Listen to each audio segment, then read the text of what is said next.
그래서 하나님은 보이지가 않습니다. 영적인 존재들은 특별히 하나님께서 특별한 목적을 따라 계시하지 않는 이상에는 그 영적인 존재들은 보이지 않습니다. 그 하나님이 영이시고 또 하나님이 창조하신 천사들이 영입니다. 그래서 그 천사들도 사실은 보이지 않습니다. 그런데 특별한 경우에는 하나님께서 우리의 눈들을 열어주셔서 그런 것들을 보게 하시고 경험하게 하실 때도 있습니다. 그러니까 잘 들으세요. 원래 사람은 그런 거 못 보도록 만들어진 존재예요. 원래 우리는 못 보는 게 정상이에요. 보면 이상한 거예요. 그 미친 사람들이 저길 봐, 저기 막 그러죠. 보이는 거예요. 그 사람만 그 미친 거예요. 그러니까 원래 우리는 못 보는 거예요. 못 본다고 막 한탄할 필요 없어요. 예. 근데 가끔씩 하나님께서 눈을 열어주셔서 보여주시는 때가 있습니다. 그때는 봐야 돼요. 네. 자, 오늘 이제 10장인데요. 우리 9장까지는 그 역사의 진행이 아수르, 바벨론, 페르시아, 그 다음에 뭐죠? 헬라, 로마 이렇게 진행되는 것을 배웠고, 우리 8장에서는 적그리스도에 대해서 배웠고 9장에서는 예수 그리스도의 오시는 초림에 대해서 배웠습니다. 그죠? 굉장히 재밌게 이제 다이나믹하게 우리가 배웠습니다. 그리고 10장입니다. 이 10장의 때가 성경을 펴놓으시죠. 10장의 때가 언제입니까? 바사왕 고레스 3년입니다. 고레스가 언제 그 페르시아를 세웠죠? 그러니까 또 해야 돼요. 그죠? 아주 감사한 것은 어떻게 그렇게 기억을 잘 못하실까? 제가 신나요. 또 가르쳐 줄 수 있으니까. 자, 언제 바벨론이 멸망당하나요? BC 539년입니다. 539년에 바벨론이 멸망당하고 페르시아가 세워지죠. 그리고 난 다음에 몇 년이 지났습니까? 3년이 지나서 BC 536년입니다. 예. 이 536년에 벨드사살이라 하는 다니엘, 그러니까 다니엘의 이름이 두 가지인데 하나는 다니엘 그리고 하나는 벨드사살입니다. 이 사람이요 기도를 하고 있었어요.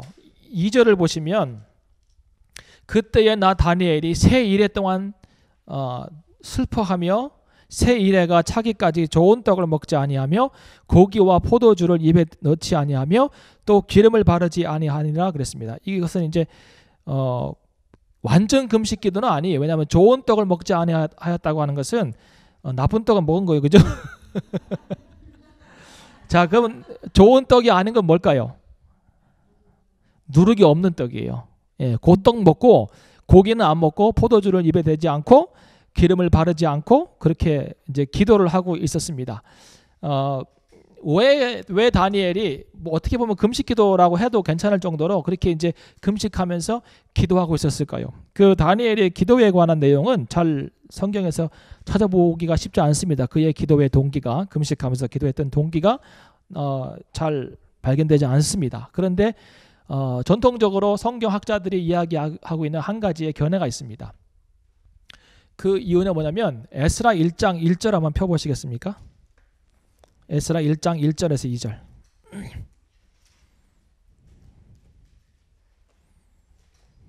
에스라, 느헤미야, 에스더죠. 에스라 1장에 보면 바사왕 고레스 원년에 그러니까 3년 전에 이런 일이 있었습니다. 여호와께서 예레미야의 입으로 하신 말씀을 응하게 하시려고 바사왕 고레스의 마음을 감동시키심에 저가 온 나라에 공포하고도 하고 조소도 내려 가로되 바사왕 고레스는 말하노니 하늘의 신 여호와께서 세상 만국으로 내게 주셨고 나를 명하사 유다 예루살렘에 전을 건축하게 하라 하셨나니 그랬습니다. 539년에 고레스가 하나님의 뜻에 따라 왕이 되고 페르시아 왕이지만 하나님의 뜻에 따라 된 거예요. 그래서 성경은 나의 종 고레스라고 이야기합니다. 나의 종. 이방 왕도 하나님의 종이 될 수 있어요? 없어요? 될 수 있습니다. 하나님께서 사용하시기 때문에. 기본적으로 역사는 하나님께서 주관해 가시는 거죠. 그 고레스를 통하여서 모든 민족들이 해방을 얻고 그리고 유다 민족은 예루살렘으로 가서 전을 건축하라고 하는 명령을 받습니다. 그리고 1차 포로 귀환을 합니다. 누구랑 같이 하죠? 1차 포로 귀환? 3차에 걸쳐서 끌려오고 3차에 걸쳐서 귀환합니다. 1차 포로 귀환 리더가 누구죠? 스룹바벨. 우리 원집사님은 결혼을 참 잘하셨습니다. 예. 본인도 알더라고요. 제가 얘기해 보니까. 예. 대용 그래요. 그 남자가 그러면 안 돼요. 한결 같아야지. 스룹바벨을 통해서 1차 포로 귀환을 합니다. 그리고 이들이 힘써서 하려고 했던 것은 뭐예요? 성전 건축입니다. 자, 그런데 현장에 와 보니까 성전 건축을 위한 그 상황이 녹록지 않습니다. 뭐 때문에 그랬을까요? 뭐 때문에 그랬을까요? 아, 그래요. 우리는 보통 돌아와 보니까 뭐 남은 게 없어서 그랬겠죠. 이런 생각하잖아요. 인적 자원 부족하고 물적 자원 부족하고. 그런데 그게 아니에요. 그게 아니에요. 방해가 너무 심한 거예요. 방해가. 자, 이 방해를 누가 할까요? 남아 있었던 사람들. 남아 있던 자들과 귀환한 사람들 사이에 갈등이 생긴 거예요. 남아있는 자들은 누구였을까요? 사마리아 사람들, 그리고 바벨론 사람들이 보기에 데려가도 별 그렇게 그 이용 가치가 없었던 사람들, 그런 사람들 남아 있었어요. 그러니까요, 어떻게 보면 그 이렇게 잘 살고 그리고 토지가 많았던 그런 대지주들이 갑자기 이제 무슨 다른 공산주의 이념에 이렇게 물든 사람들한테서 추방당하고, 그리고 이제 그 밑에서 일하던 사람한테 완장 채워주고, 그러면 이 사람들 어떻게 돼요? 무식한 사람이 신념 가지면 무섭잖아요. 그것처럼 그렇게 된 거예요. 이 사람들이 이제 이 기득권 세력들과 손을 잡습니다. 그러니까 바벨론 사람들이 남겨두었던 행정가들과 군대들과 남아있던 사람들이 하나가 된, 똘똘 뭉쳐가지고 여기는 신앙을 다 버렸습니다. 신앙 없어요. 남아있던 사람들이 신앙이 좋아야 되는데 신앙 없어요. 오히려 끌려간 사람들이 신앙이 있었던 사람들이에요. 다니엘 같이, 사드락 메삭 아벳느고 같이.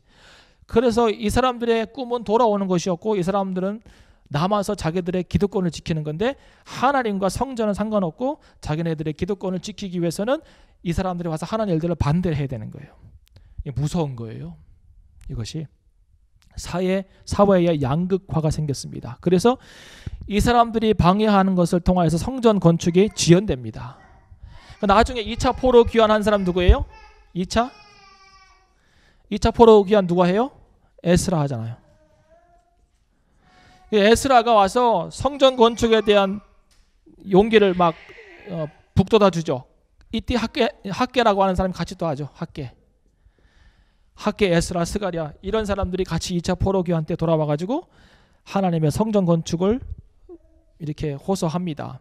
이런 일들이 있는 거예요. 3년이 지남에도 불구하고 성전 건축이 지지부진해지고 하나님의 일들이 이루어지지 않는 것을 보면서 다니엘이 이 땅에 있지만, 페르시아 땅에 있지만 그것을 안타까워하면서 기도하고 있습니다. 이것이 그의 기도의 원인이었어요, 사실은요.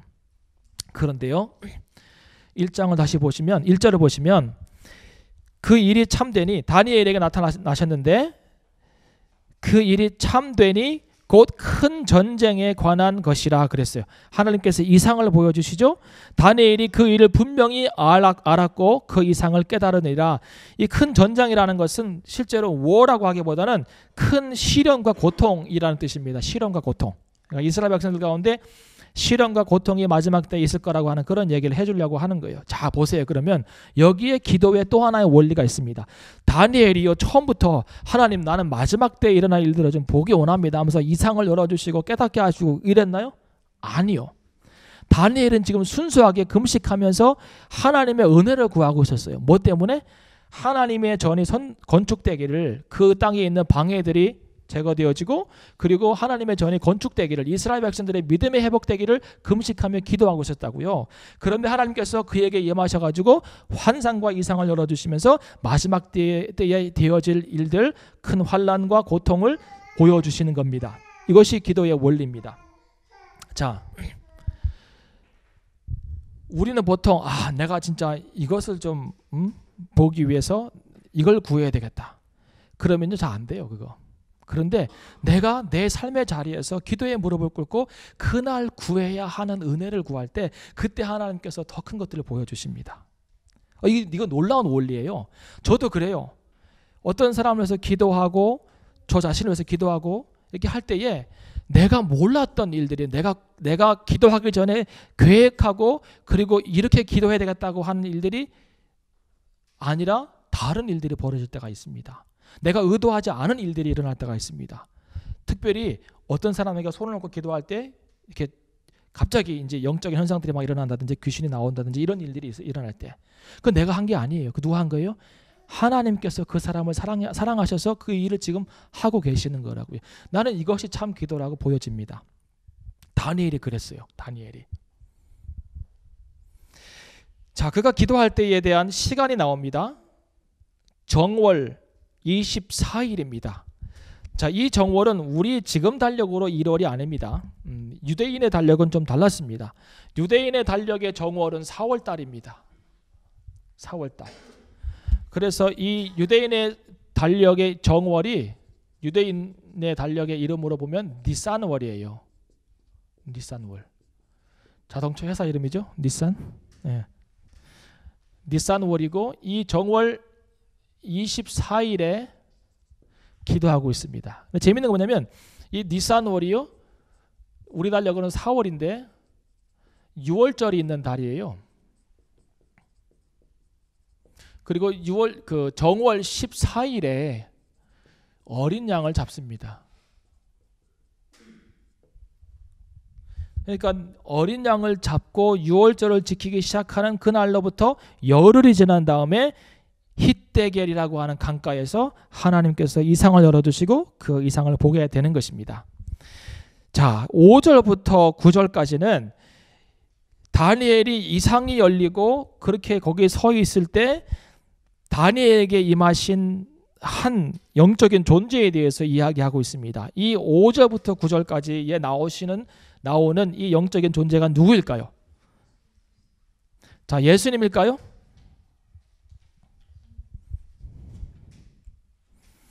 예수님일까요? 아닐까요? 예수님 맞아요? 확신해요? 아니면 어떻게 해요? 아니면 말죠. 자, 그러면 이분 5절부터 9절까지 나오는 영적인 존재가 예수님이라면, 그러면 계속해서 볼 때에 13절을 보세요. 그런데 바사 국군이 20일 동안 나를 막았으므로 내가 거기 바사국 왕들과 함께 머물러 있더니 군장 중 하나 미가엘이 와서 나를 도와줌으로 내가 왔다는 거예요. 자, 그러면 예수님은 영적인 공중 권세 잡은 영적인 존재들한테 이렇게 막힐 수밖에 없는 존재입니까?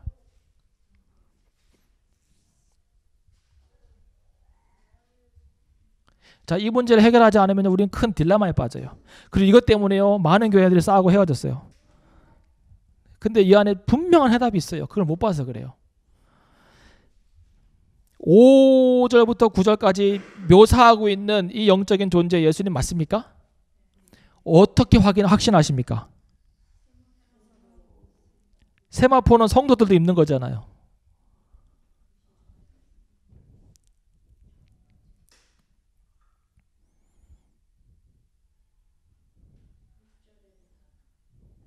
어디예요?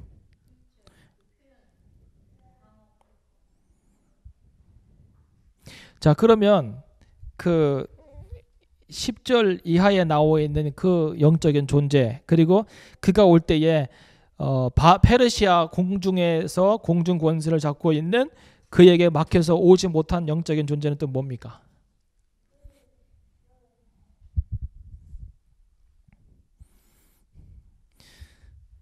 자, 빨리 해결하고 넘어가겠습니다. 답이 안 나올 것 같아요.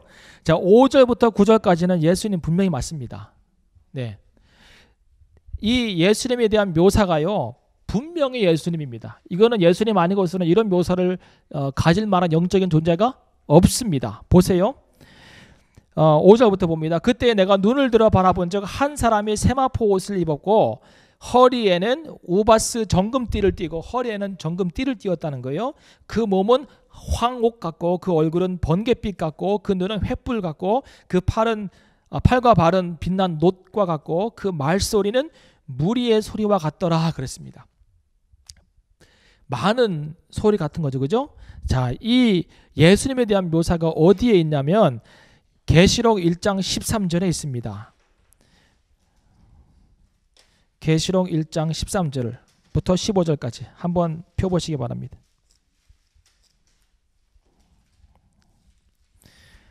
일곱 금 촛대 사이를 운행하시는 인자 같은 이가 발에 끌리는 옷을 입고 가슴에 뭔 띠를 띄었다고요? 금띠. 똑같죠, 그죠?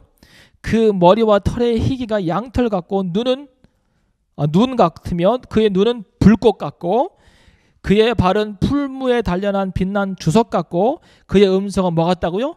많은 물소리 같으며 많은 무리의 소리 같으며. 그래서 이 묘사가 요한과 다니엘이 각각 똑같은 분을 봤는데 묘사는 거의 비슷하고, 그러나 지금 그 요한이나 아니면 그 다니엘이 본 예수님이 그 마지막 때에 오실 예수님이거든요.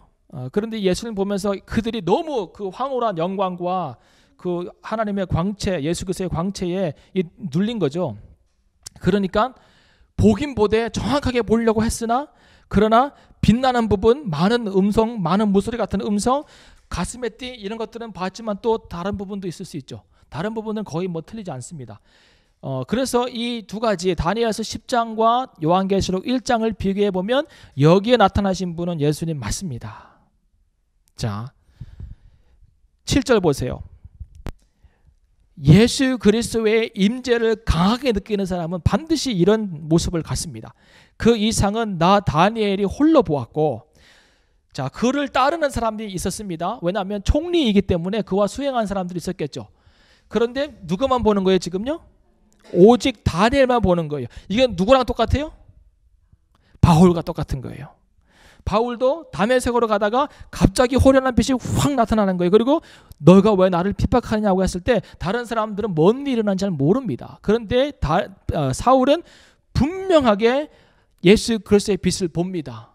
그죠? 그러니까 아무도 모르는 사이에 다니엘만 홀로 보았고, 나와 함께한 이 사람들은 그 이상을 보지 못하였어도 그들이 크게 떨며 도망하여 숨었느니라. 그러니까 그것을 보지는 못했지만 하나님의 예수 그리스도의 임재가 강하게 임하니까 그 사람들이 놀라고 떨며 도망하여 숨은 거예요. 그러므로 나만 홀로 있어서 이 큰 이상을 볼 때에 내 몸에 힘이 빠졌고, 저 이건 뭔지 알아요? 힘이 하나도 없는 거예요. 그러니까 생각은 정확한데 힘이 하나도 없는 거예요. 지금 엄청난 영적인 파워와 그 예수 그리스도의 영광의 임재가 나에게 임했기 때문에 내가 어떻게 할 수 없을 정도로, 손가락 하나 움직일 수 없을 정도로 힘이 완전히 빠져있는 그 느낌을 지금 다니엘이 받고 있는 거예요. 여러분 이런 경험 해보셨어요? 아직은. 이거 해보셔야 돼요. 그러니까요, 막 떼굴떼굴 구르면서 막 난리치는 거는요, 아직 아니에요. 예수 그리스도의 임재가 정확하게 무게감 있게 하나님의 영적인 임재가, 성령의 임재가 있으면요, 그 공기가 달라져요. 밀도가. 고개를 못 들어요. 고개를 왜 엎드리는지 아세요? 못 드는 거예요. 힘이 빠져가지고. 내가 힘이 빠졌다기보다는 그 임재가 너무 무거운 거예요. 그러면서 힘이 쭉 빠지는 거예요. 내 몸에 힘이 빠지고 나의 아름다운 빛이 변하여 썩은 듯하였고 얼굴 빛이 죽은 사람처럼 변하는 거예요. 왜요? 실제로 죽을 것 같아요. 실제로 하나님의 임재를 강하게 느끼면 그 임재의 무게와 영광의 빛 때문에 죽을 것 같아요. 그러니까 우리는 보통 그 이사야가 성전에서 하나님의 영광을 보았을 때 화로도 나여 내가 하루도 나요 내가 망하게 되었다 그러잖아요. 내가 죽게 되었다라고 하는 거거든요. 그게 그냥 내가 죽게 되었네, 이제 하나님 봤네, 이게 아니에요. 이제 나는 죽었다고 확신하는 표현이 바로 그거예요. 왜요? 부정한 입술을 가진 사람들 사이에 살면서 내가 부정하게 거룩하신 하나님 만났기 때문에 난 죽었다는 거예요. 그러니까 여기에 지금 우리가 뭘 보고 있는 거예요? 다니엘이 지금 우리에게 뭘 하고 있는 거예요? 하나님의 절대적인 거룩함과 인간의 부정함이 이 안에 너무 이렇게 잘 대조가 되어서 설명되어 있는 거예요. 여기에 지금. 그러니까 아름다운 빛이 변하여 썩은 듯하였고 나의 힘이 다 없어졌으나 내가 그 말소리를 듣고 있는 거예요. 지금요. 그러니까 생각이 뚜렷하죠. 그러다가 더 이상 집중할 수 없어서 얼굴을 땅에 대고 깊이 잠드는 거예요. 깊이.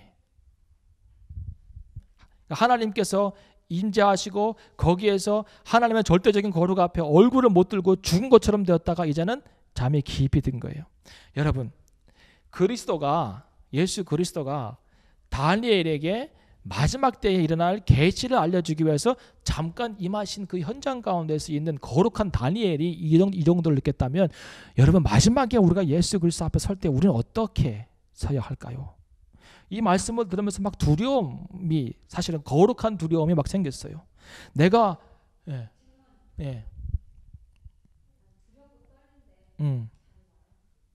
잠이 와요. 그러죠. 이거는 뭐 지가 스스로 잠들려고 잠든 게 아니에요. 이거는 힘이 가장 미약해져 있는 상태예요. 그러니까 이제 잠든 거예요. 여러분, 히브리 사고 안에서 죽음이 뭔지 아세요? 그러니까 예수님도 나사로가 죽지 않았다 그랬잖아요. 그가 잔다 그랬잖아요. 히브리 사람들의 사고 속에서, 문화 안에서, 믿음 안에서 죽음은요, 영혼의 상태가 가장 미약해져 있는 상태예요. 영혼의 힘이 가장 미약해져 있는 상태. 그래서 3일 동안은 영혼이 안 떠난다고 믿어요. 죽었어도. 왜냐하면 그 사이에 하나님께서 무슨 일을 할 수 있거든요. 그러니까 마리아하고 마르다가 사흘이 된 다음에 예수님 왔을 때 크게 실망한 이유가 뭔지 아세요? 3일까지는 가능성이 있었던 거예요. 우리 오라버지가 아직 영혼이 있으니까. 근데 3일이 지나도 안 오고 4일째 돼서 오니까 이제는 끝났다고 생각하고 컴플레인을 막 하기 시작하는 거예요. 어제까지만 해도 괜찮았다는 거예요. 오시면 영혼이 살아있으니까. 그런 생각이 있어요. 그래서 히브리 사람들이 죽으면 영혼의 상태가 가장 미약하기 때문에 아직 생각은 있는 거예요. 그런데 말도 못하고 반응도 못하고 움직일 수도 없어요. 이게 죽음이에요. 그래서 성경에 보면 히브리 사람들이 죽었을 때 가장 큰 형벌이 뭔지 아세요? 그들의 시체를 공중의 새들에게 주는 거예요. 왜요?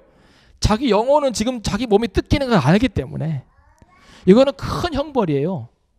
그것처럼 지금 다니엘이 깊이 잠에 들었다고 하는 것은요, 마치 하나님께서 아담의 갈비뼈를 떼기 위해서 잠들게 하신 거? 그런 거. 그러니까 자기 스스로 잠든 게 아니에요. 이거는 하나님의 임재 앞에 그 하나님의 영광과 그 임재의 무게감에 눌려가지고 자기가 스스로가 아니죠. 자기도 모르는 사이에 그 잠에 들어간 거예요. 그러니까 의식이 없는 상태로 들어간 거죠. 그 정도로 하나님의 영광이, 임재가, 이게 대단한 거예요. 대단한 거예요. 눈을 못 뜨는 거죠. 바울은 눈이 멀어버렸잖아요. 그 순간에. 그러니까 마지막 때에 우리가 주님 만날 날을 기억하고 생각하고 그 주님 만나기 위해서 우리가 어떤 삶을 살아야 하는지에 대한 그 생각들을 많이 하고 살아야 돼요. 마지막 때에. 그 영광의 주님 앞에, 빛 대신 주님 앞에 나아갈 수 있는 자는 누구만 나아가는 거예요? 누구만요? 세마포 입은 사람만. 루터가 이런 기도했어요. 내가 그리스도의 빛 앞에 나아가면 나아갈수록 내가 얼마나 더러운 존재인지를 깨닫게 된다. 그러니까 그냥 껌껌한 데 있으면 내 옷이 더러운지 깨끗한지 모르잖아요. 근데 빛 앞에 나아가면 나아갈수록 온갖 더러운 스테인들이 다 보이기 시작하는 거예요. 우리가 주님의 빛 앞에 나아가면 나아갈수록 그렇게 되겠죠. 그런데 그 스테인이 아무리 많아도 하나님의 은혜로 용서받을 수 있는 사람은 예수 그리스도의 구원의 세마포를 입은 거룩한 신부예요. 내가 거룩해서 억셉되는 게 아니고 예수 그리스도가 주신 그 세마포를 받음으로, 세마포를 입는다는 것은요, 예복을 받는다는 것과 똑같아요. 예복을 받는다. 그 임금이 잔치를 열었죠. 그죠? 그 잔치에 사람들이 초대받았죠. 근데 안 왔죠. 그래서 밖에 나가서 다 데려오라고 그랬죠. 그 사람들이 어디서 세마포 갖고 왔겠어요? 예복을 어디서 갖고 왔겠어요? 준비되어 있었던 거예요. 아니, 길거리에서 사방에서 막 절름발이 이런 사람 데리고 왔는데 그 사람들 어디서, 잠깐만요, 내가 예복을 좀 가져가야 되겠습니다. 집도 없는 사람들 어디서 갖고 와요? 그거를. 예복은 예비되어 있는 거예요. 그러면 예복을 안 입고 버팅기고 있던 사람은 뭐예요? 안 입겠다는 거예요. 구원의 예복, 세마포, 정결한 예복이 준비되어 있음에도 불구하고 그걸 안 입겠다고 버팅기고 있으니까 못 들어간 거예요. 나머지는 절름발이든 냄새나든 홈리스든 상관없어요. 다 받아 입고 들어간 거예요. 그러니까 믿음은 받아들이는 거예요. 믿음은 받아들이는 것. 믿음은 받아들이는 것. 이 주님 앞에 설 수 있는 자격은 하나님의 은혜를 받아들이는 거예요. 내가 아무리 깨끗하게 살아도 상관없어요. 하나님의 은혜를 받아들이는 거예요. 예수 그리스도가 나를 위해서 행하신 모든 일들을 그냥 그대로 받아들이는 거예요. 아멘으로. 그러면 그것으로 하나님께서, 예수 그리스도께서 우리를 의롭다고 인정해 주시고 우리는 하나님의 나라에 들어갈 수 있는 것이거든요. 지금 다니엘이 그 예수 그리스도의 엄청난 임재 앞에서 그렇게 납작 엎드려 자기의 부정함을 보고 자기의 연약함을 보는 거예요. 예. 자, 그런데 10절을 보세요. 이렇게 엎드려 있을 때에 한 손이 있어 나를 어루만지기로 내가 떨더니 그랬어요. 이 한 손이 뭘까요? 누구의 손일까요? 이 한 손이 예수님 손일까요? 또 다른 사람의 손일까요? 자, 또 다른 손 들어보세요. 예. 아니면 예수님 손 들어보세요. 예. 이럴 줄 알면서 계속 물어봐요, 제가. 그죠? 예. 이 한 손은 다른 손입니다. 예수님 손 아니에요. 이 한 손에 대한 정체를 모르면 5절부터 9절까지 나온 예수님이 10절에서도 계속 이야기하고 있다고 생각합니다. 그런데 이 한 손이 예수님 손은 아니라는 거 분명한 증거가 몇 군데 있습니다. 이 본문 안에 있어요. 근데 이 본문을 잘 모르면 그런 얘기 하죠. 자, 지금 예수님과 한 천사, 이 천사는 하나님의 메시지를 전달하는 가브리엘이라고 믿습니다. 왜냐하면 예수님과 가브리엘은 한 짝이 되어서 이미 다니엘에게 보여주신 경우가 있습니다. 어디에요? 8장 15절 16절을 보세요. 8장 15절 16절. 나 다니엘이 이 이상을 보고 그 뜻을 알고자 할 때에 사람 모양 같은 것이 내 앞에 섰고, 이게 누구예요? 인자, 예수님. 그죠? 내가 들은즉 을레강 두 언덕 사이에서 사람의 목소리가 있어 외쳐 가로되, 누구라고요? 가브리엘아, 이 이상을 이 사람에게 깨닫게 하라 하더라 그랬어요. 가브리엘아, 이 이상을 깨닫게 하라라고 하실 분은 예수님밖에 없어요. 인자. 그러니까 지금 예수님과 가브리엘이 함께 짝을 이루어서 다니엘에게 이상을 보여주고 해석해 준 경험이 있거든요. 이게 하나의 증거예요. 첫 번째. 두 번째로는, 자, 이 한 손이 어떻게 해요? 다니엘을 만졌어요. 그죠? 자, 16절에도 나와요. 인자 같은, 이번에는 다니엘이 아니라 그 가브리엘이 아니라 누가 만져요? 인자 같은 이가 예수님께서 직접 만지는 거. 어디를요? 입술을. 나도 한번 예수님이 내 입술을 한번 만져봤으면 좋겠어요. 예, 어떤 느낌일까? 그런데요, 자 보세요. 10절에서 한 손이 나를 어루만질 때는요, 내가 떨더니 다시 일어났어요. 그죠? 그가 내 무릎과 손바닥이 땅에 닿게 일으키고 그랬어요. 예전에는 메신저가 딱 왔을 때는요, 그 메신저의 메시지를 듣기 위해서 엎드려 있어도 일어났어야 했었어요. 그러니까 이렇게 세운 거예요. 자, 지금 첫 번째 10절에서 가브리엘의 손이 그를 만졌을 때에는 예수님의 임재를 경험했던 그 정도의 충격은 아니에요. 그죠? 잠깐 떨었지만 일어나서 정신을 차리고 메시지를 받는다고요. 그런데 16절을 보세요. 내가 곧 입을 열어 내 앞에 섰는 자에게 말하여 가로되, 내 주여, 이 이상을 인하여 근심이 내게 더함으로 내가 힘이 없어졌나이다. 내 몸에 힘이 없어졌고 호흡이 남지 아니하였으며 그랬어요. 지금 만졌을 때의 결과가 달라요. 그러니까 10절에서 그 손에 만졌을 때는 다시 일어나게 된 거예요. 그죠? 그런데 16절에서는 다시 힘을 잃고 호흡이 끊어질 정도로 다시금 영적인 무게감을 느끼고 하나님의 영광 앞에, 임재 앞에 설 수가 없을 정도로 됩니다. 가장 확실한 증거는 뭐냐면 10절에서 가브리엘의 손이 다니엘을 만졌을 때는 떨고 일어나서 그에게로부터 전달되는 메시지를 그냥 듣습니다. 그런데 16절과 18절을 보시면 똑같이 인자 같은 이가 내 입술을 만지고, 18절에는 사람 모양 같은 것 하나가, 인자가 나를 만지며 그랬어요. 그죠? 똑같이 16절과 18절에서는 예수님 만지시는데, 이때는 다니엘이 그 만지시는 분을 향하여서 호칭을 부르며 대화를 시작합니다. 그게 뭐예요? 내 주여입니다. 내 주여. 가로되 내 주여 이 상을 인하여서 근심이 내게 더함으로 그랬고 17절 호흡이 남지 아니하였으므로 내 주의 종이 이 종이 그랬고요. 19절 보세요. 가로되 은총을 크게 받은 사람이여 두려워하지 말라 평안하라 강건하라 강건하라 그가 이같이 내게 말하매 내가 곧 힘이 나서 가로되 내 주께서 나로 이랬어요. 그러니까 이제 인자 같은 이가 만졌을 때나 그분이 주님인 줄 아시고 주님이라고 고백하면서 나아갑니다. 그런데 10절에서 가브리엘이 만졌을 때는 주님이라고 부르지도 아니하고 그냥 메시지를 전달받습니다. 이런 것들이 증거입니다. 그러니까 5절부터 9절까지는 예수님의 현현이 분명하고 예수님의 임재가 있는 곳에 가브리엘이 와가지고 마지막 때 일어날 일들에 대한 메시지를 증거하고 그리고 알려주기 시작합니다. 좀 복잡한 것 같지만 이것은 분명히 이렇게 알아둬야 돼요. 왜냐하면 이것에 대한 논란이 너무 많은 거예요. 너무 많은 거예요. 어떤 사람은 예수님이다. 어떤 사람은 심지어는 그 뒤에 오는 미가엘이 또 예수님이래. 아이고, 미가엘은 미가엘이에요. 성경에서 미가엘이라고 했는데 왜 그거 미가엘이 예수님이래. 그러면 안 돼요. 자, 그래서 지금 이제 10장에 나오는 두 영적인 존재에 관해서는 우리가 증명이 끝났습니다. 그러면 이제 다니엘에게 가브리엘이 주는 메시지를 듣는 거예요. 잘 보세요. 그건 내 무릎과 손바닥이 땅에 닿게 일으키고, 그러니까 무릎과 땅에 닿았다는 것은 이렇게 엎드린 거예요. 이렇게요, 지금요. 네. 내게 이르되 은총을 크게 받은 사람 다니엘아, 내가 내게 이르는 말을 깨닫고 일어서라. 내가 내게 보내심을 받았느니라. 그가 내게 이 말을 한 후에 내가 떨며 일어서기까지 해요. 그가 내게 이르되 다니엘아 두려워하지 말라. 내가 깨달으려 하여 내 하나님 앞에 스스로 겸비케 하기로 결심하던 첫날부터 내 말이 들으신 바 되었으므로 내가 내 말로 인하여 왔느니라 그랬습니다.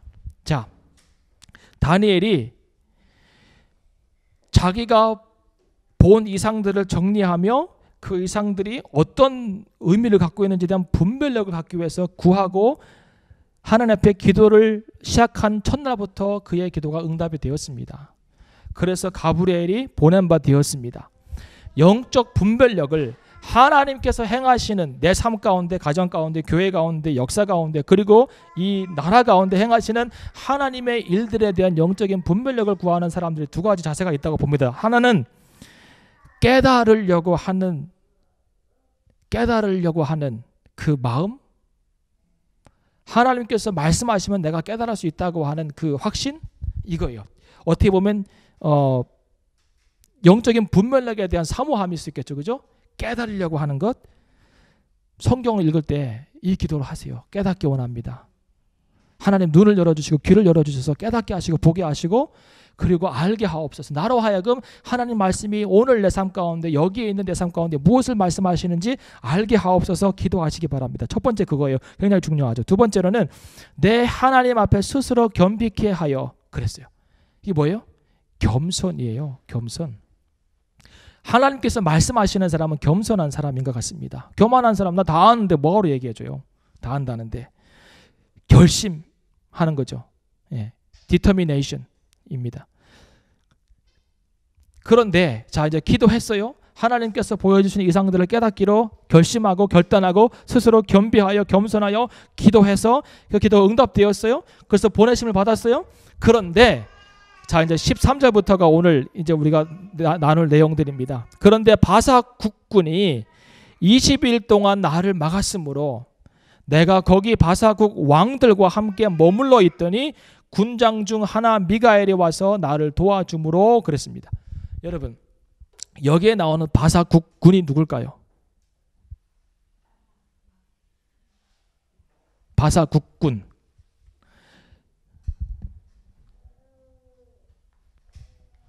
이 바사국군이 누굴까요? 그리고 바사국 위에 있는 왕들은 누굴까요?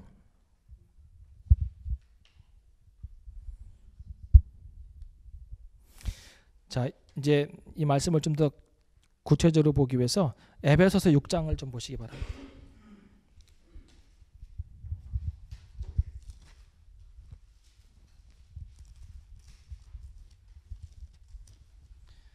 에베소서 6장 10절에 보면 종말로 너희가 주 안에서와 그 힘의 능력으로 강건하여지고, 여러분 마지막 때에 성도에게 필요한 것은 예수 그리스도 안에서 그의 능력으로 강건해지는 것입니다. 여러분 정말 하나님의 영적인 파워와 성령의 함께 하심과 말씀의 능력으로 강건해 주시기를 축원합니다. 성도에게 필요한 건 이겁니다. 성도가 어떻게 강건해집니까? 하나님의 말씀으로, 그의 능력으로 강건해지는 거예요. 마귀의 괴계를 능히 대적하기 위하여 하나님의 뭘 입으라고요? 전신갑주를 입으라는 거예요. 왜 그래요? 우리의 씨름은 혈과 육에 대한 싸움이 아니에요. 우리의 싸움은 교회 안에서 대적이요, 다른 집사님이나 다른 그룹에 있는 사람이나 다른 어떤 후보자가 아니에요. 마귀들이 노리는 것은 뭐냐면 우리 안에서 싸움이 일어나게 해서 자기들과의 싸움을 포기하도록 만드는 거예요. 얼마나 교회들이 자기들끼리 안에서의 지지고 볶고 하는 문제 때문에 바쁩니까, 교회들이. 그러니까 실제로 영적인 싸움에 대한 관심이 없는 거예요. 그러니까 마귀들은 가만히 놔두고 승리하는 거죠. 우리의 싸움은 혈과 육에 대한 것이 아니요, 첫 번째 뭐예요? 불러보세요. 정사와, 그 다음에요 권세와, 그 다음에요 공중 권세, 그 다음에요 하늘에 속한 영, 어둠의 공중 권세 잡은 자들이에요. 자, 이것이요 귀신들의 다양한 계급들입니다. 천사들도 계급이 있습니다. 장이 있고요. 그리고 그 군장들 밑에, 그러니까 가브리엘은 메신저예요. 거기에 장이 가브리엘이요.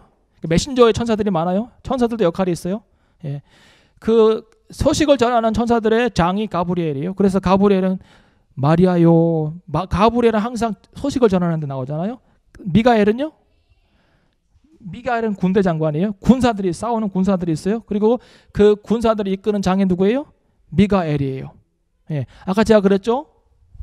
그 모세의 시체를 가지고 사단과 싸우는 사람 누구예요? 미가엘이에요. 사단들이 하늘에서 반역했을 때 그들과 싸웠던 천사 장이 누구예요? 자, 계시록 펴보세요.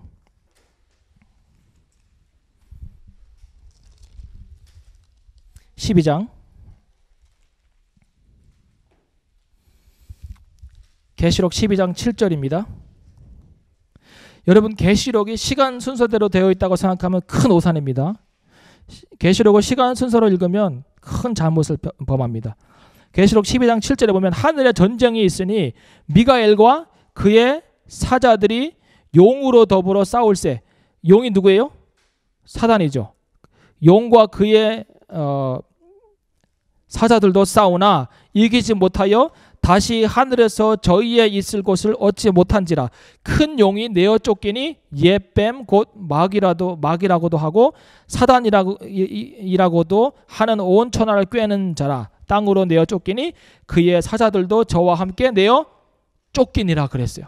자, 이 사단과 그리고 그를 따르는 자들이 하늘에서 하나님을 반역했을 때 하나님께서 미가엘과 그의 천사들을 명하여서 싸우라고 하고 미가엘이 이겨서 그들이 어디로 왔다고요? 이 땅에 내려온 거예요. 그때부터 사단은 뭐가 되는 거예요? 그때부터 사단은 이 땅의 임금이 되는 거예요. 땅의 임금. 요한복음에 보면 예수님께서 뭐라 그래요? 요한복음 14장 30절을 보세요.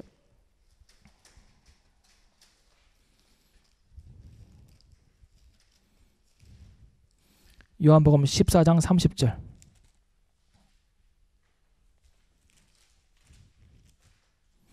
자, 이후에는 내가 너희와 말을 많이 하지 아니하리니 이 세상 임금이 오겠습니다.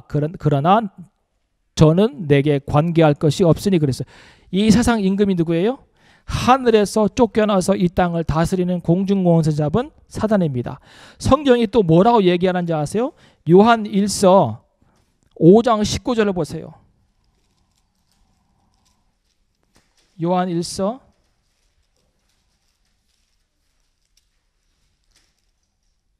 5장 19절 18절부터 보면 하나님께로서 난 자마다 범죄치 아니할 줄을 우리가 아노나 하나님께로서 나신 자가 저를 지키심에 악한 자가 저를 만지지도 못하느니라.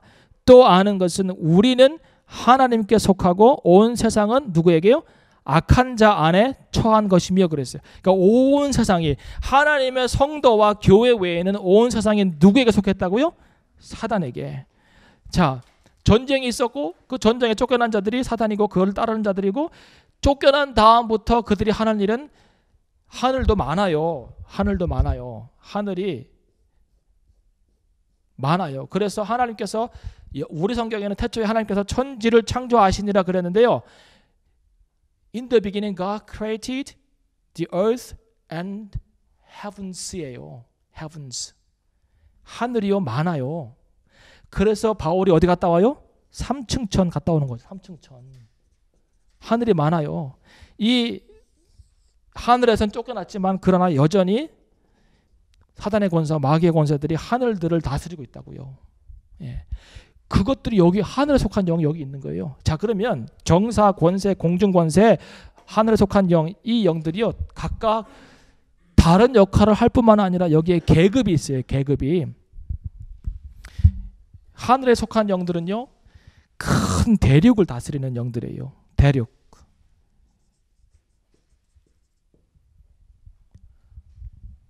유럽 같은 대륙. 예. 그 다음에 공중 권세는 뭐예요? 나라 규모. 그 다음에 권세는요? 여기는 도시 규모. 여기는요?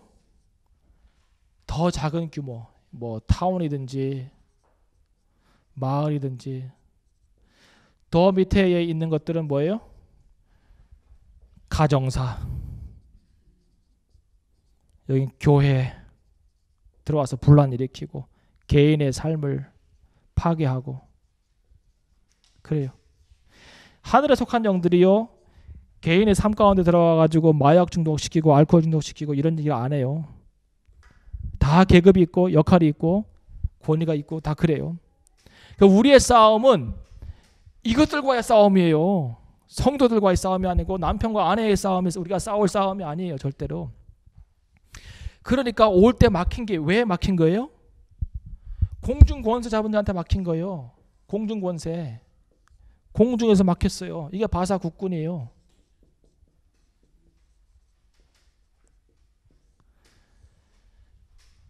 가브리엘 천사가 싸우는 천사가 아니니까 막힌 거예요. 예수님은 그냥 오시지만. 예. 그러니까 못 가고 있어서 서로 대치하고 있을 때 누가 보내진 거예요?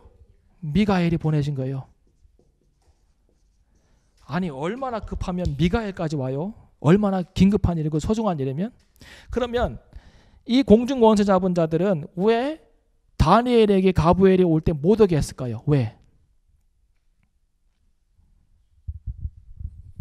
이 지금 하나님께서 다니엘에게 보여주시는 이제 10장, 10, 11, 12장이잖아요. 그죠? 이건 한 묶음이에요. 근데 10장은 서론이에요. 이 11장이 본론이에요. 아직까지는 이 가브리엘이요. 이 11장까지 이야기를 안 하고 있어요. 본론에 관한 이야기를. 뭐냐면 이게 마지막 때에 일어날 분명한 일들에 대한 예언이에요. 그 마지막 때에 일어날 분명한 하나님의 예언이 뭘까요? 실제로 우리와 믿는 자들과 교회에 관계된 일이기도 하지만 또 사단들에 관계된 이야기예요. 자기들의 운명과 자기들의 결말과 자기들의 어떤 패배에 대한 이야기라고요. 마지막 때. 요한계시록이 뭐예요? 성도들의 승리와 악한 자들의 패배가 요한계시록의 내용이에요. 그리고 성도들은 다 하늘나라 가서 하나님과 만나서 새하늘과 새 땅에 사는 것이고 악한 것들은 다 무저갱에 영원히 꺼지지 않는 그 불에 들어가서 사는 것이 요한계시록의 내용이잖아요. 그것에 대해서 알려주기 위해서 가브리엘이 오는 거예요. 그러니까 이것은 긴급한 사건이에요. 아마 내 생각에는 이때 이 주변에 있는 귀신들이 다 모였을 거야 아마. 막으려고. 그러니까 미가엘까지 온 거예요. 미가엘까지. 미가엘이 군대 장관이고 그 하늘에서 그 용과 사단이 반역할 때 그때 한번 크게 싸웠던 그 장수 보세요. 그 임금들이 그 전쟁의 크기와 사안에 따라 장군을 내보내잖아요. 예, 이번에는 그냥 너 갔다 와라 이렇게 하고, 이번에는 총사령관이 가시오, 사태가 급하고 그럴 거 아니에요. 이번에는 미가엘이 온 거예요. 그러면 그 규모가 엄청 큰 거죠. 그러니까 지금 가브리엘이 하나님의 메시지를 듣고 마지막 때에 일어날 일들을 알려주기 위해서 다니엘에게 오는데, 다니엘이 얼마나 큰 사람이야. 대단하죠? 우리 몰랐죠, 이런 거. 그죠? 그에게 그걸 알려주기 위해서 오는데, 또 이 바사 국군들이 혼자 못 있으니까 뭐예요? 왕들을 부른 거예요. 그 주변의 왕들을, 바사 왕들을, 바사국 왕들과 함께 머물러 있는 거예요. 그러니까 공중에서 보이지 않는 곳에서 서로 대치가 쫙 되고 있고 가브리엘은 못 오고 있고, 그때 빠바바밤 빠바바밤 하고 이제 미가엘이 천사장이 되어서 막 이끌어가지고 싸우는 사이에 가브리엘은 슉 내려와서 지금 예수님 옆에 안전하게 서가지고 다니엘에게 그 메시지를 증거하고 있는 거예요. 이게 10장의 이야기예요. 자, 그러면 여러분, 보이는 것이 다입니까? 아니요. 보이는 것이 다가 아니에요. 보이는 것이. 보이지 않는 곳에서 이런 일들이 일어난다고요. 자, 시간이 많이 가서 더 이상 얘기할 건 없고 보세요. 21절을 보세요. 난 21절이 너무 안타까워요.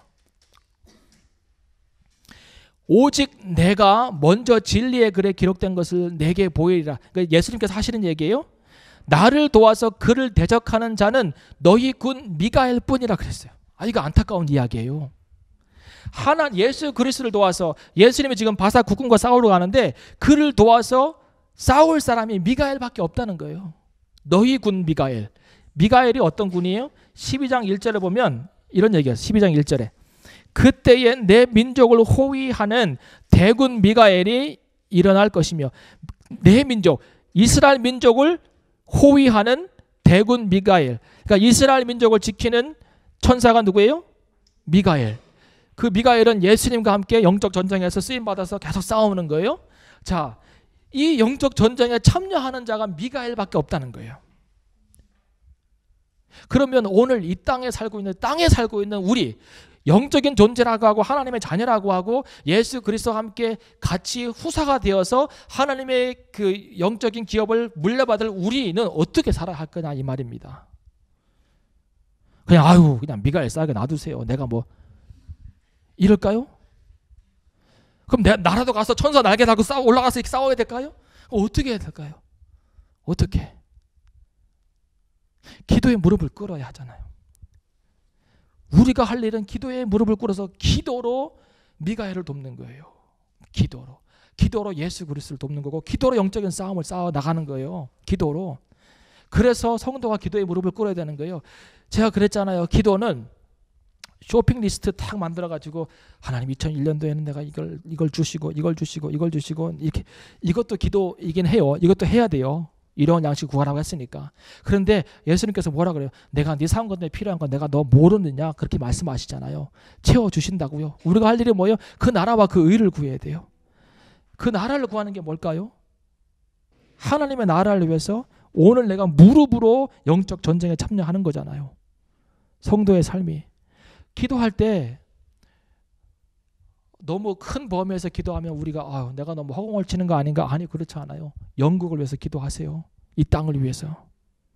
뉴몰던을 위해서 기도하세요.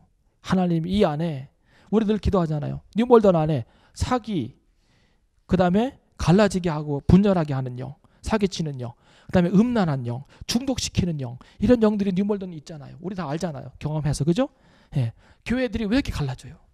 별것도 아닌데 막 서로 오해하고 싸우고 깨지고 분열하고 시기하고 질투하고, 시기 영도 있어요. 이 지역에. 그런 영들이 역사하니까 되는 거예요. 음란한 영들이 있어요. 음란한 영들이. 중독시키는 영들이 있어요. 도박에 중독시키는 영들이 있어요. 북한 분들이 그런 것에 많이 빠져 있잖아요. 그게 그냥 일어나는 게 아니에요. 그것들이 역사하는 거예요. 그런 사람들은 끌려가는 거예요. 이렇게. 오늘 아침에 조성민이 죽었다는 얘기를 들었어요. 근데 그가 죽은 게 어떻게 죽었어요? 그 부인이 죽었던 방법 그대로 죽었어요. 그게 뭐예요? 자살의 영이 역사하는 거예요. 자살의 영이. 그런 일들이요. 우리가 보기에는 그냥 죽은 건데 조금만 더 성경을 보고 보면은 보이지 않는 것들이 역사하는 것이 많다니까요. 이 나라의 결정도 위정자 한 사람이 결정하는 게 아니에요. 그래서 오늘 집사님 기도 참 잘하셨어요. 우리 그런 기도 해야 돼요. 믿는 사람들이 하나님의 뜻에 합당한 결정을 내릴 수 있도록, 그 목소리를 낼 수 있도록 위정자들을 위해서 기도해 줘야 돼요. 누가 잘하니 누가 못하니 공약을 안 지켰니 이것도 말할 수 있지만 더 중요한 것은 그들이 하나님의 뜻에 합당한 정치를 펴나갈 수 있도록 우리가 기도해야 된다니까요. 예, 그 기도가 중요하죠. 또 한 가지 영적인 싸움을 싸울 때 여러분 그 엘리사 있잖아요, 그죠? 군대가 아람 군대가 쳐들어 내려오는데 계속해서 지는 거예요. 이 군대가. 그러니까 왕이 화가 났잖아요. 그래가지고 이 우리가 지는 이유가 뭐냐라고 했더니 한 신하가 얘기하잖아요. 이스라엘에는 선지자가 있어서 그 선지자가 우리가 무엇을 얘기하는지 다 알고 듣습니다. 우리가 밀실에서 얘기해도 그는 다 압니다. 그런 얘기 하잖아요. 그러니까 왕이 뭐라 그래요? 그러면 가서 그 선지자를 잡아라. 그 선지자하고 그 종이 어디에 있었어요? 도단이라고 하는 곳에 있었어요. 그 성에. 아침에 일어나서 이 종이 눈을 뜨고 보면 군대가요 그 성을 둘러쌌는데 보이지 않게 새까맣게 친 거예요. 그러니까 뛰어들어가 가지고 주인님 큰일 났습니다. 우리가 지금 우린 둘인데 저기는 저렇게 많습니다. 그때 엘리사가 딱 나오더니 아이고 주님 이 종의 눈을 열어서 우리와 함께하는 자가 얼마나 많은지를 보게 하옵소서. 기도했을 때 이 종의 게하시의 눈이 열리잖아요. 보니까 어때요? 불말과 불병거가 가득 쌓여 있는 거예요. 보이지 않는 그 하늘에 그들을 돕고 그들을 지키기 위해서 엄청난 하늘 군대가 그들에게 이미 와서 지키고 있는 거예요. 이것이 우리 하나님의 역사예요. 천군 천사만 지키겠어요? 예수 그리스도와 직접 싸운다니까요. 다니엘에게 강건하라 평안하라라고 일으켜 주신 다음에 내가 이제 바사 국군과 싸우러 간다 그러잖아요. 예수 가시는 전쟁터에 그분이 우리를 대신해 싸우신다니까요. 염려하지 마시고 걱정하지 마시고 나는 오늘 할 일이 뭐예요? 기도에 무릎을 꿇는 거예요. 그리고 내가 오늘 삶 가운데서 분별할 수 있는 것들은 분별하며 살아가야 되겠다는 결단을 하시고 기도하세요. 깨닫게 도와주세요. 기도하면서 겸손의 무릎을 꿇었더니 하나님 다 말씀하시잖아요. 아니 말할 필요가 뭐 있어요? 다니엘한테 하나님께서 그죠? 저 땅에서 있는 다니엘한테 그 하늘의 큰 비밀을 알릴 필요가 뭐 있어요? 그렇게 막 하늘이 난리가 날 정도로 그렇게 막 서로 싸우고 이렇게 할 이유가 뭐 있냐고요. 하나님 그거 사랑하신 거예요. 다니엘을. 네가 구하냐? 그럼 내가 알려주겠다. 막히냐? 미갈 가라. 이렇게 하신 거예요. 그 한 사람 기도할 때 그 사람의 기도를 응답해 주시기 위해서. 그러니까 하나님 집사님 그렇게 사랑하신다니까요. 나도 이렇게 사랑하시고 그 하나님이 오늘 우리의 개인적인 삶 가운데 다 같이 계세요. 동일하게. 예. 목사님 기도해 주세요. 아무래도 좀 가까우시니까. 그런 거 없어요. 뭘 제가 더 가까워요? 다 가깝지. 예. 예수 그리스도가 오늘도 나를 위해 싸우신다. 나를 호위하고 지키는 천군 천사가 있다. 이 믿음 가지고 담대하세요. 그리고 기도에 무릎을 꿇고 나아가세요. 그러면 영적 전쟁 가운데서 어떤 어려움이 있어도 승리할 수 있습니다. 이것이 오늘 우리에게 주어진 말씀이에요. 마지막으로 은총을 받은 사람아 두려워 말라 그랬습니다. 우리 모두는 성도가 무엇입니까? 여러분 하나님의 은총을 받은 자들이에요. 여러분들이 은총을 받은 자들입니다. 그리고 뭐라 말씀하세요? 두려워 말라 평안하라 강건하고 또 강건하라 그러잖아요. 그랬더니 이제는 그 하나님의 임재 앞에서 힘이 쭉 빠졌던 다니엘이 힘이 나가지고 일어나서 주 앞에 말하잖아요. 오늘 이 기도의 현장, 우리 성경 공부 현장 가운데 주님 말씀하십니다. 두려워 말라. 두려워 말라는 거예요. 어떤 일을 만나도 여러분 가정 가운데 개인적인 삶 가운데 무슨 일이 일어날지라도 두려워 말라는 거예요. 평안하라는 거예요. 그리고 강건하고 또 강건하라는 거예요. 여기에 힘을 얻으세요. 여기서 기도하겠습니다.